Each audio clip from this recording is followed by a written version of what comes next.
Ladies and gentlemen, introducing Dr. Njahiri Damages.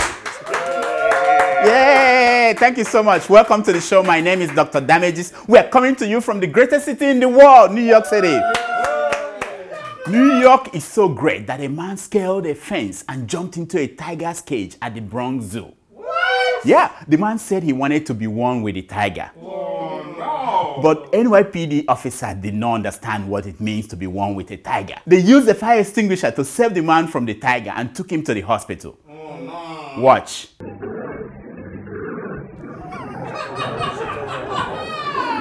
I'm sure you all want to know how the US presidential election is going. Yes. Oh yeah. Yes. It turns out that the Republicans are having a tough time convincing Americans that President Obama wants to be one with the tiger.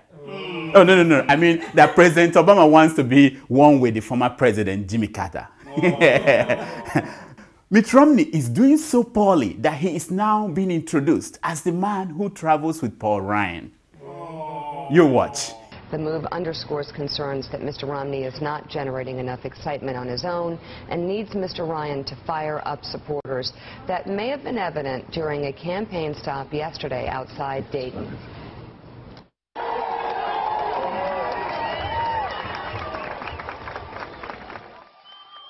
Wow, that's quite a guy, isn't it? Paul Ryan, that's something?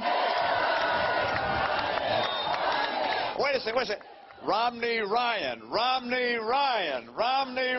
There we go. All right, that's great. Thank you. God. Oh, sweet Jesus.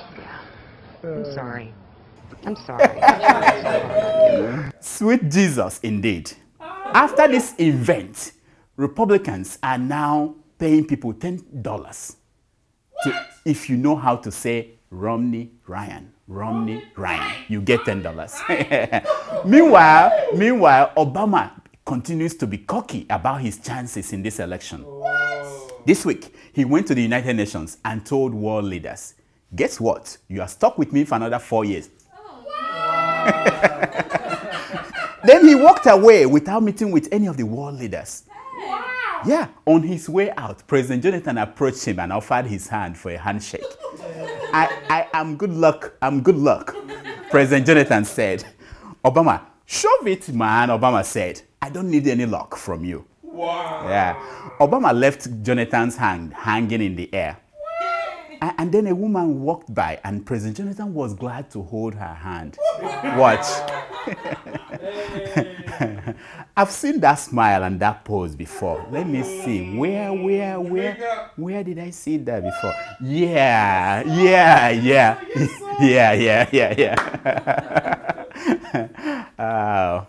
To be fair, it wasn't only President Jonathan that Obama snubbed. He also snubbed the Prime Minister of Israel, Benjamin Netanyahu. As Obama was leaving the UN, Bibi, as he is known, was seen throwing tantrums. Watch.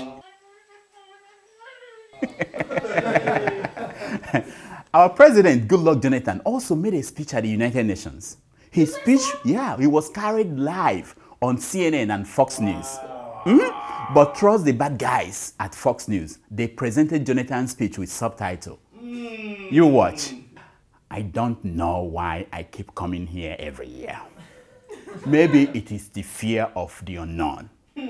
Nothing I say here is ever reported in any American newspaper. As I speak, I can see that diplomats from important countries of the world are out of this hall. I understand that they are on their lunch break, eating frog legs and sipping asparagus. May saliva choke them. Stupid white people. They don't even have any sympathy for the most criticized president in the world. But I am not intimidated. I don't give a damn. As long as I get to spend the rest of the day in my $10,000 a night hotel room, I am all set. Yes, on Boko Haram, we have hired the accountant to... Some people say that President Jonathan should not be hanging out in New York while villages and towns across Nigeria are underwater. What? I disagree. There are so many important diplomatic reasons for the president to be here in New York. Just look at Zimbabwe. President Mugabe came to New York, even though all the toilets in their country are clogged. That's right. I mean, the drainage. But trust Zimbabweans, they are doing something about it. They have chosen a day and a particular time to flush all the toilets in the country. Right. Yeah, their hope is that flushing the toilets at the same time will unclog the drainage. It is so crazy because if one person is not home to flush his toilet, at that time, they are going to do it again. And since Mugabe is not home, he's in New York here, this man, the prime minister, is given the job of flushing the president's toilet. Watch. But it seems there's still some diplomatic etiquettes that Tsvangirai needs to refine. Judging by a few blunders during his 2-week visit to Europe and the US. Firstly, to always allow his host to lead the way. Secondly, by now he should know the colors of his country flag and not end up at the wrong podium. And lastly, a firm handshake is acceptable. But let go if the head of state is hinting that you're squeezing just a little too hard. Can you trust such a man to flush a toilet at the right time? I don't think so. When the news got to Nigerians, they were like, so you can flush the latrine? How come we didn't know that?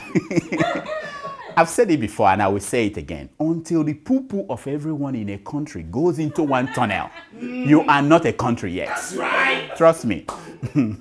For a moment this week, it appeared as if the Senate President, David Mark, was going to give the Minister of Information, Mr. Marco, a dirty slap. The problem started when the minister compared the Senate to a toilet paper that the executive branch uses to wipe their behind. To be fair to Mr. Marco, it was just a case of misplaced metaphor. That's right. But David Mark did not care. He called Marco a stupid minister. Wow. Now, this is how you know that you're a stupid minister. This is the top 10 ways you can know that a minister is stupid. Number 10, you are a stupid minister if you go to your constituency and you fail to get the kind of reception that Prince Williams got at Solomon's Island. That's right. Number 9, you must be a stupid minister if your office is not larger than the space in your brain. You must be a stupid minister if you lose the vote of the women in your constituency who give birth to goats. Number 7, you must be a stupid minister if you have not smoked marijuana with the president of the Christian Association of Nigeria. Number 6, you must be a stupid minister if you do not get a cut from the 1.6 trillion naira Nigerians spend every year on generators. Number 5, you must be a stupid minister if you carry your own bag. Number 4, you must be a stupid minister if your request for your own state did not make it on the list of the 57 new states submitted to the Senate. Number 3, you must be a stupid minister if there is no naked picture of you and your girlfriend on the internet. Number 2, you must be a stupid minister if you still grant interviews to Newswatch magazine. Do they still publish? Yes. Number 1, the number 1 way you know a stupid minister is you must be a stupid minister if you got fired for trying to get your company to buy a power station that Babangida has already paid for. If you live in the New York Tri-City area, New York, New Jersey, and Connecticut, or plan to visit New York City, and would like to be in the studio audience at the shooting of Dr. Damages, email your name, address, and phone number to Dr. Damages Show at drdamages@gmail.com. Shootings are done in our New York City studio on Thursdays at 5:30 p.m. Seats are limited, so it is given out on a first-come basis. As it is tradition with all talk shows, we leave something under our audience members' chairs. It may not be car keys, but definitely something that makes your mouth open. A love letter, wadada, wadada, love letter, wadada, wadada, hey. It's time for your Email. Yeah. The first email is from Damola Ibu, and he wrote from the Netherlands. And he says, which state are you from in Nigeria, and what is your hometown? Damola, this is a trick question, isn't it? It doesn't matter how many times you change your name and email address. I still know who you are. You want me to mention your hometown on TV? I'm not going to do such a dumb thing until you go down there in Benue State and get me the shoes of this crocodile. The second email is from Aisha, our Aisha, and it says, "Dear Dr. Damages, I feel like a celebrity because you read my emails every week. But I want to correct you. I am emailing you from Abuja and not from Sokoto. I'm very close to them patients. I eat cassava bread and soon I will travel to Germany as well." You got me addicted to your show. More grease to your elbow and my regards to your best friend, David Oyedebo. Aisha, I appreciate being corrected when I'm right. As far as I'm concerned, Abuja and Sokoto are two separate countries separated by one umbrella. One is governed by a fool surrounded by idiots. And the other one is governed by an idiot surrounded by fools. But by the way, Brother Oyedepo said hi to you. Our third email is from Ahmed Pingida. No. Our third email is from Ahmed Pindiga. No. Let me get it right. Pindiga. Yeah, that's it. Our third email is from Ahmed Pindiga. He wrote from Gombe. He says, "Upon all your professional popularity as a doctor, I can't understand why the Honorable Permanent Secretary had to go to Germany for treatment instead of your hospital." Ahmed, let me tell you, I'm not mad at the First Lady. She has the right to choose where she wants to be treated. Remember that I once treated her husband. She didn't like how it ended. Watch.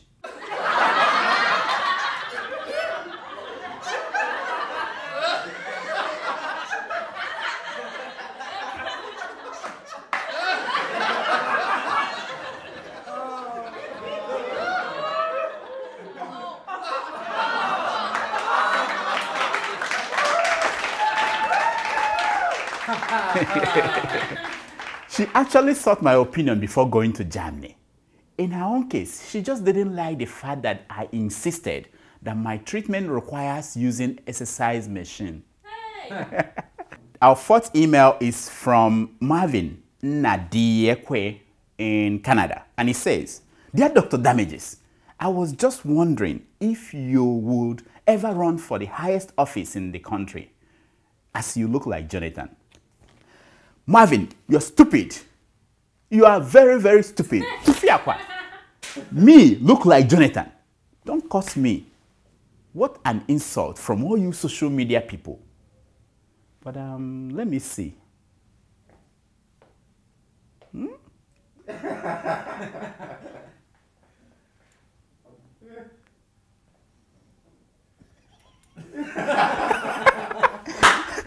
That's all the time we have for emails. If you have any question or comment, please send it to drdamages@gmail.com. Until next week, I'm Dr. Damages. I diagnose. You heal yourself. Thank you.